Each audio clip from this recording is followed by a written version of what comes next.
All right, can we look at our inside page, please? Oh, look, there's a little red icon. Does that mean it's recording? Or does that mean it's frozen? It's already running. Okay. All right. Now, this next topic, this next booklet is modes of heat transfer. So how do we transfer internal energy from one substance to another? That could either be kinetic energy, increased temperature, or potential energy cause a phase change.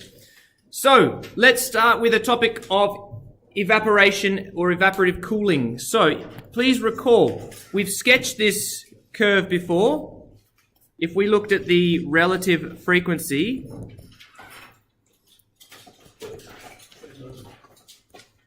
as a function of temperature or velocity or kinetic energy of particles in a substance, it doesn't matter, you'll get exactly the same shape, okay?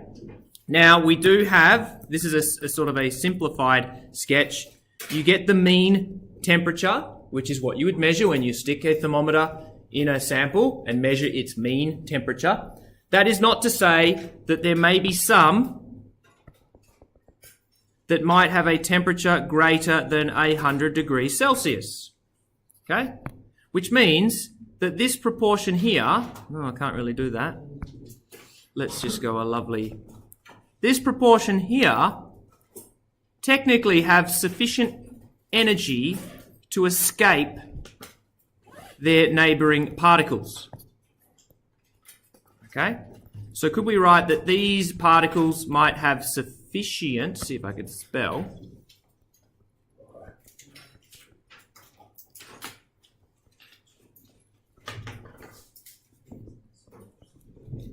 all right, sufficient kinetic energy to convert to potential. Did you get a booklet? Oh, no, this is painting about it now. No. Well done. Thanks. Great opportunity to open mic night here. Now, here's what happens.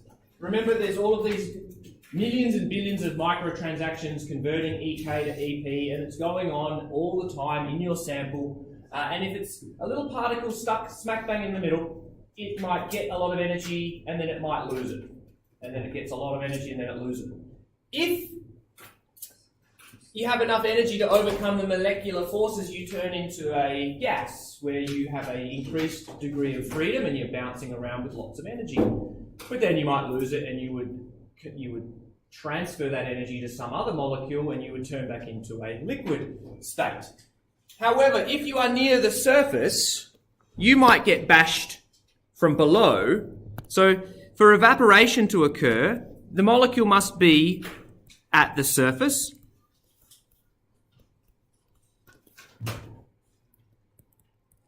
It must obtain enough EK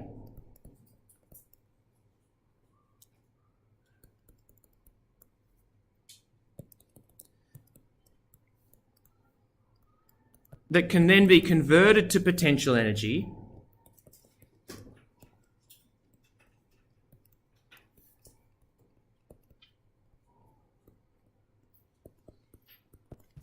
and then leave the substance completely.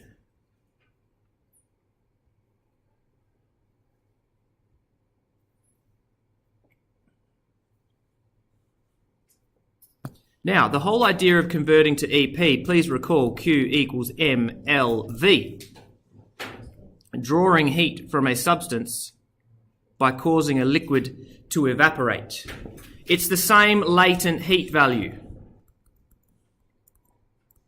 So it doesn't matter if you are a boiling kettle and you get to 100 degrees and suddenly you turn into bubbles of steam, that energy to turn liquid to steam is the latent heat of vaporization, 26.6 times 10 to the 5 joules per kilogram. It's the same amount if you are at room temperature, okay? If we go back to our diagram, if those particles are at the surface and they turn into a vapor particle, that requires energy. If they fall back down, like that, see I just gave all of that energy back to the substance, then the internal energy of our substance stays the same. If they turn into a vapour particle, drawing that latent heat, and then they fly off somewhere else, the substance has lost internal energy. It's still a liquid, so its potential energy stays the same. It has lost kinetic energy. And how would we measure a drop in kinetic energy of internal energy of a substance? By a temperature decrease. Okay? So, that's what would happen. This is evaporative cooling. If we can force particles to evaporate, they draw heat from the substance. They remove heat from the substance via the same equation. Okay? So if I'm able to get, I don't know, 10 millilitres of sweat to evaporate off my skin, you can calculate how much energy is required. That is going to be drawn from the body, cooling it down. Now I've just realised I had a demo to show you and I'm going to very quickly get it. Yesterday there was a cup of water in the hospital for 0 degrees. Which one had more? I like the cup of water. Great.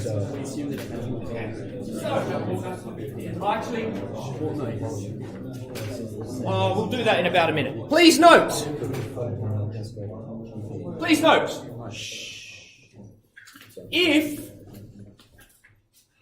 If we just have a puddle on the table of water, its mean temperature would be, I don't know, 20 degrees.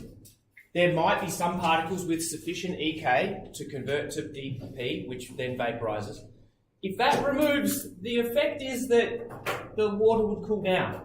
Imagine taking all of that from your distribution curve and redrawing it. You would have to draw it a little bit lower. The temperature would shift that way. Now all of a sudden your puddle is cooler than its surroundings, and it draws that heat in from its surroundings. That's what's happening when you sweat. Now you've got cold sweat, and it basically absorbs that heat from your blood, making the blood cold. Okay? But if we go back to the puddle on the table, if it's now colder, it's going to draw heat in and get back to 20 degrees.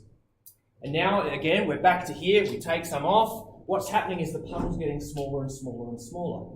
If I stuck a thermometer in my puddle, it's not going to go 20 degrees, 15 degrees, 20 degrees, 15 degrees, 20 degrees, 15 degrees. It's going to stay at 20 degrees. But you need to realise that as it's leaving, it's drawing heat from its surroundings. Please note, common misconception. These two terms are different. Okay? Evaporation can occur at room temperature. It does not need to get to the boiling point. So you throw a puddle of water on the table, it will slowly evaporate, even though it's not getting to 100 degrees. You put the same water in a beaker and heat the heck out of it, get it to 100 degrees, and then it turns into steam and it boils off. So vaporization occurs at the melting point. Boiling point, sorry. Shush. Oh.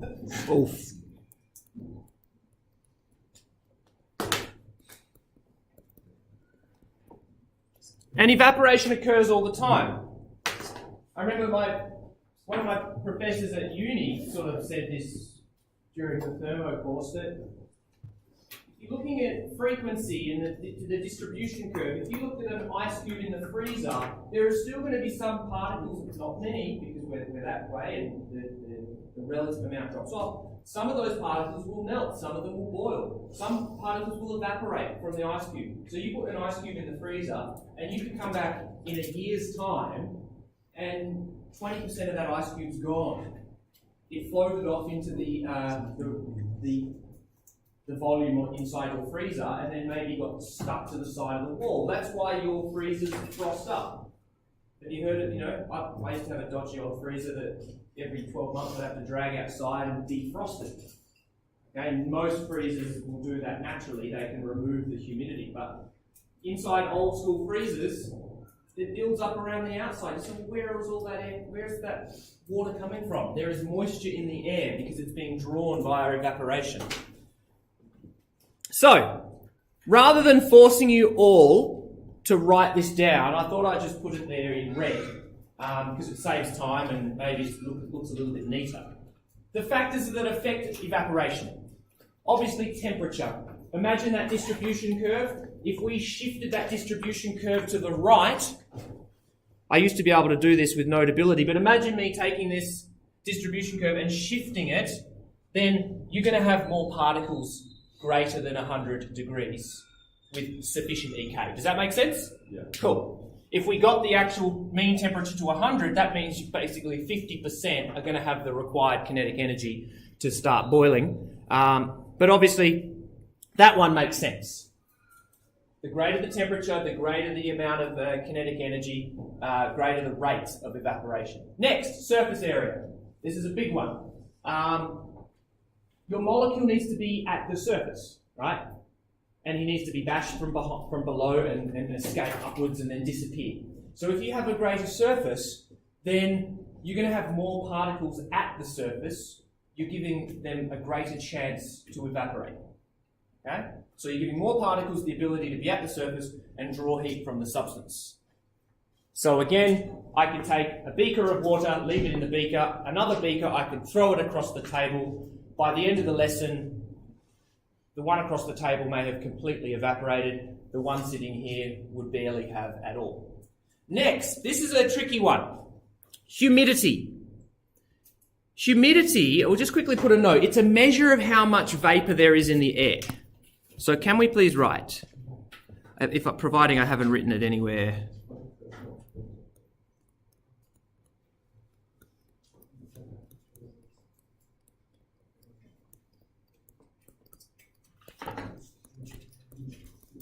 Okay.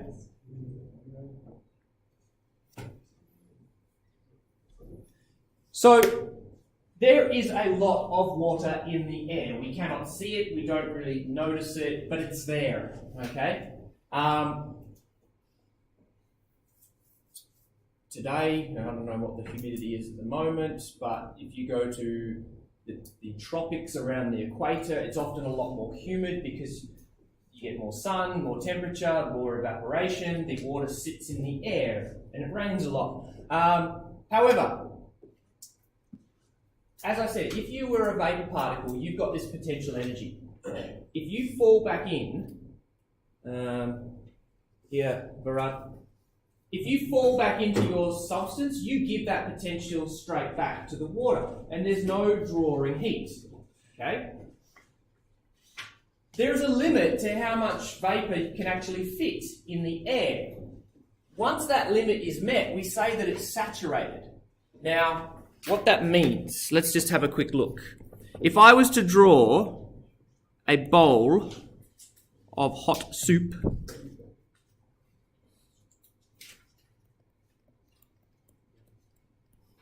okay? Now what's going to happen is we are going to get a lot of particles evaporating, okay? What that means is this region above has a high humidity. Okay? So, there's not much more room for any more water particles. And in fact, some of these particles might fall back to the surface. And if they fall back in and get captured by the surface, they give their potential energy back. There's no net transfer of heat. So what we can do, if we were to remove this saturated air, so imagine I blew air across. I'm going to try and draw. That looks pretty good. Don't laugh. You drew better. If I could blow air, dry air across, we can literally, watch the screen. Ready? Get rid of it. Now you've got low humidity. And so now there's a vacancy here and the process can continue at a higher rate. So that's what happens if you have something that is hot and you want to cool it down. You need to remove that saturated air. Okay? Saturated is basically the rate at which a particle escapes is equal to the rate at which a particle returns back to the surface. Okay? And so there's no net transfer. we need to remove the rate at which they return. So blow them away so that they can't fall back in. So you take your hot bowl of soup and you blow the saturated air away so the rate can continue. Okay? What if we wanted to keep our hot soup hot? We could place one of these bad boys on top. What do you think that is? A lid. Excellent. You clamp the lid down and basically there's nowhere for that saturated air to go. It's trapped in. Okay? So now that you have saturated air inside your soup container with the lid on, meaning the rate at which a particle leaves is equal to the rate at which it returns, there is no net transfer of heat. And so it would stay at that temperature. So there are times when we want to draw heat away. There are times when we want to increase the rate of heat transfer. So we would want a higher temperature difference, a greater surface area, and drawing or blowing dry air across. That would remove heat at a great rate.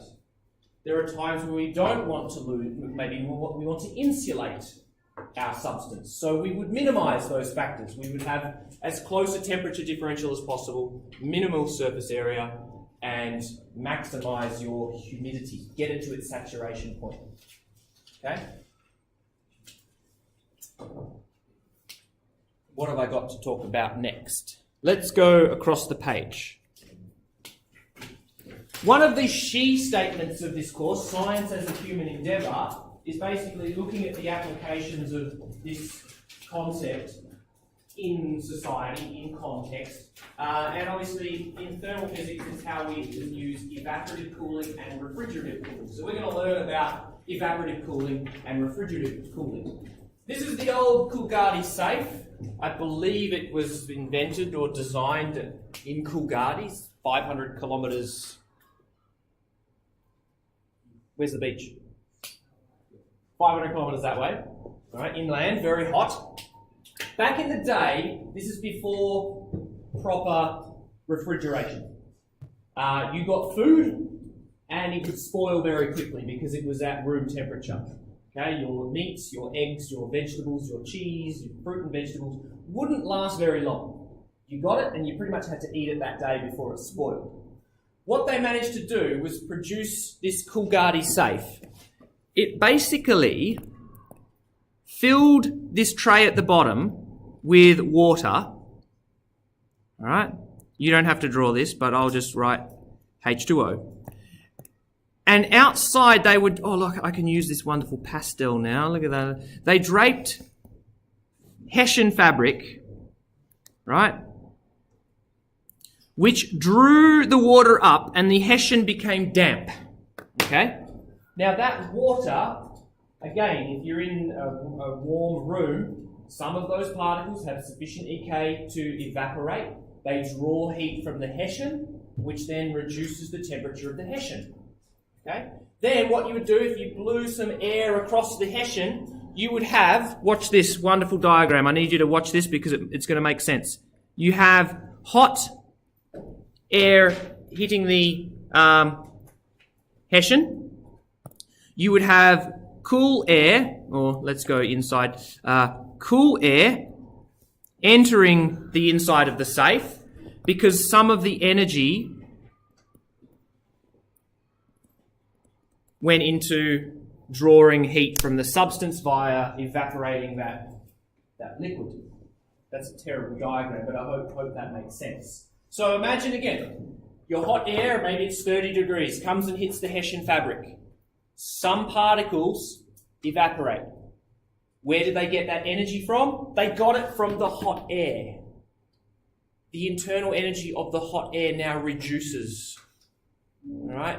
Its kinetic energy drops. So now you have cold air entering your safe. Now, it wasn't that perfect. It wasn't that efficient. But if you could get from, say, 30 degrees down to 18 degrees, your meat and eggs and cheese and vegetables, they might last 2 or 3 or 4 days, which is a lot better than it spoiling after one day. You don't have to go to the shops or the butchers every single day. You can spread it out a little bit longer. Okay? So, you should be able to explain this process. Have I mentioned volatility? No. Okay. Just above...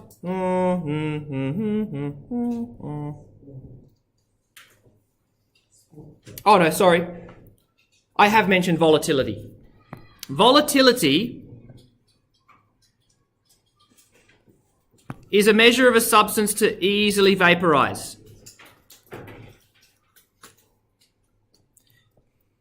It's not related to the latent heat of vaporization, but more so the size and the shape of the molecule and how easily it can turn into a gaseous. Yes? Would the Coolgardie safe work in a human place? Oh, yes, you're absolutely right. It wouldn't. Let's go back. You've just mentioned something very, very important. Obviously, the factors affecting evaporation require there being a large temperature, which, yes, it's warm in Coolgardie, so we've got the heat difference. The surface area we try and maximise by having the Hessian sort of in a mesh and a fabric with lots of little webbings, like a tapestry. Okay, and then it's going to be most effective in dry climates. So the centre of WA, very dry. So spot on. It worked well in Coolgardie. It would not work at the top end of Queensland, in the tropics of Cairns and Townsville, where it's really, really humid. Okay? So on those really humid days, it doesn't stop evaporation, it reduces the rate. Okay? And if you're reducing the rate, then you're not going to get as much of a temperature difference of your hot air in and your cold air out. So thank you for spotting that, Varad. Here I have a volatile substance. Now, volatile substances are ones that can readily turn into a vapour. So, hydrocarbons, fuel, petrol, alcohol, they are volatile. It doesn't mean that they're dangerous and go bang. It means that they readily go from a liquid to a gas, which can then go bang. Yeah? So fuel is good because it can readily vaporise, and then you put it into a chamber and you add a spark and a bit of oxygen and bang, and it explodes and it drives a piston. Is anyone allergic to isopropane-2? Anyone? Anyone? I guess we'll find out. I'd like you to place your hand out. I'm going to place a couple of drops of this volatile substance, and I'd like you to blow dry air across it. You should notice something. So please, this is just like, if we could sweat isopropyl alcohol, we'd be able to keep cool really, really well. We wouldn't overheat. Okay? But, you know, I'm sure that's bad having isopropyl alcohol running through your lymphatic system. So blow some air across, and you will notice the heat being removed from your fleshy bits. That heat has turned liquid isopropyl into gaseous isopropyl. But please remember, isopropyl will boil at about 70 degrees, but it is not getting to 70 degrees. It is not vapor. Shush! I'm talking, I'm teaching here. Working with the eyes. It is not vaporizing. It is not getting to its boiling point. You are merely encouraging the rate of evaporation. Blow some air across. Did I get you guys? Yeah. Blow some air across. Did I get you guys? Yes. Okay. And with the remaining isopropyl, all right.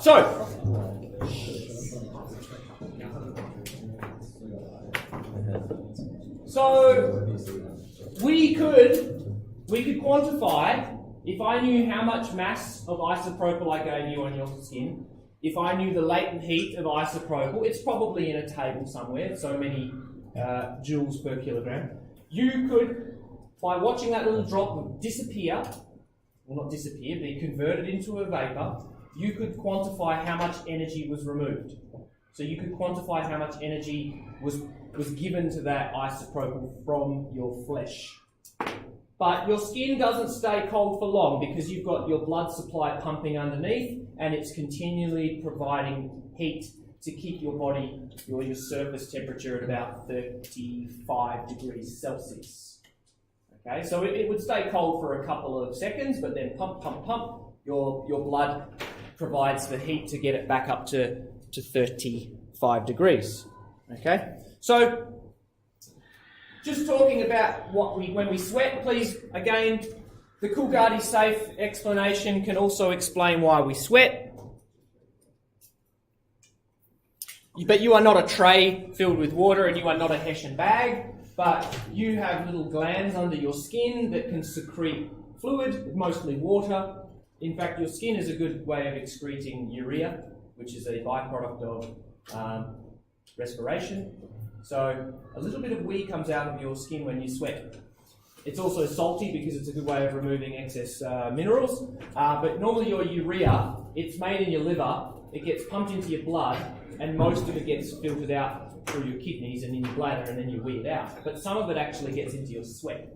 That doesn't mean that you're licking wee when you lick sweat. It means some of the molecules mostly found in urine are in your sweat. Anyway, so your body is a very, very smart machine. We don't have to think about it. If we run around like an idiot at recess and lunch, and you're increasing your metabolic rate, heat is being released into your body, pumped around your body via blood, your temperature starts to increase.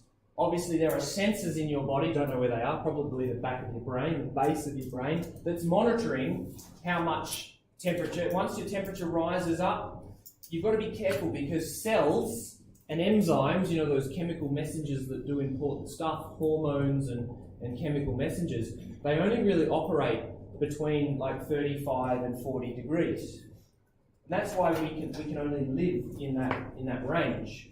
Once you go above 40 degrees, the enzymes no longer work and you basically stop working. Proteins can become denatured as well, where there's so much jiggle that they get ripped apart and damaged. So, what we're saying is we can't really afford our cells to get above 38 degrees. Once that occurs, our body goes into evaporative cooling mode. It squirts out all the sweat onto your skin, and it just hopes that you have enough surface area. Well, yes, most of us have pretty much the same surface area. Some people have more surface area than others. But then it's also relying on it being dry. So, there was a lovely question about the humidity. See, here right now in the bottom part of Australia, it's quite a dry climate.